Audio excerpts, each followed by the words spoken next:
getting on the same page with your partner is one of the hardest things, especially if, so the thing that I actually asked, I think it was Daniela at the beginning of the session, when there was some resistance to what I was saying about smacking.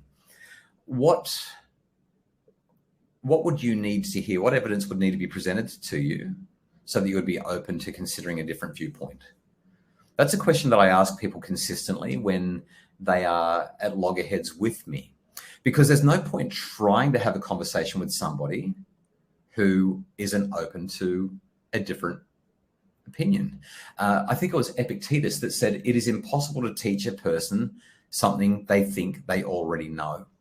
And you can say, well, why don't we experiment? We'll try this for a week and we'll try that for a week. I mean, results take time to measure. I would argue that it takes more than a week for this stuff to really work. But let's just say, let's try it. Let's see how we feel when we stop smacking. Let's see how we feel when we stop yelling and threatening. And let's see how the kids react. Let's try to step into this thoughtful, conversational, collaborative approach and see how the kids react. So encouraging a partner who's reticent to at least experiment is something else that can work as well. The only other suggestion that I've got in this scenario is to pretty much say to the parents you're working with, you do it your way. And one parent might do it one way and the other parent might do it the other way. And you know what? Is it ideal? No. But at least one parent's doing it well. It's better that one parent's doing it well than none. So do the best you can, recognizing you can't control your partner. You can't force your partner to do what you want them to do. It's a hard thing. It's a hard thing, but that's the general way that I tend to steer those conversations.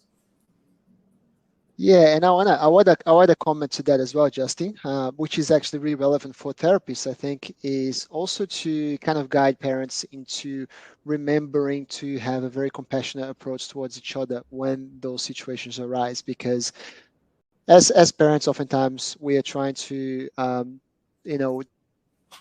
shape behavior for our children, and it comes kind of under the assumption that because we're adults, we know what we're doing as parents, and what we say, we're supposed to know what we're doing. But in reality, most of the time, we don't know what we're doing. And we're kind of doing A/B tests and split tests to figure out what works, right?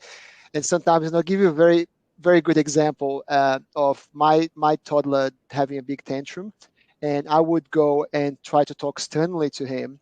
And then my wife would correct me, saying that I was actually screaming at him. I'm like, what do you mean I was screaming? I was just talking sternly. And that's a conversation. And in reality, we're both trying to help. We're just getting caught up in these little details. So it's really important to also remember that both are actually trying to help and both are trying to do the right thing and not to get caught on that judgment and that conflict. Pedro, before you ask the next question, I've got to respond to that. Really wise.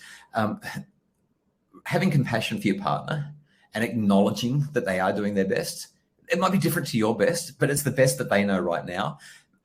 Hugely important, so valuable. And the second thing is just remember those questions that I shared in the presentation. You can actually say to your partner, when you were a kid and you were struggling, what did you need? What did you want? What did you get? How did it make you feel?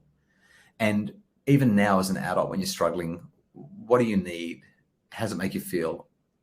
When you get what you get, what can we do? Do you know what I mean? It's just so important that we have that switch in the frame of reference.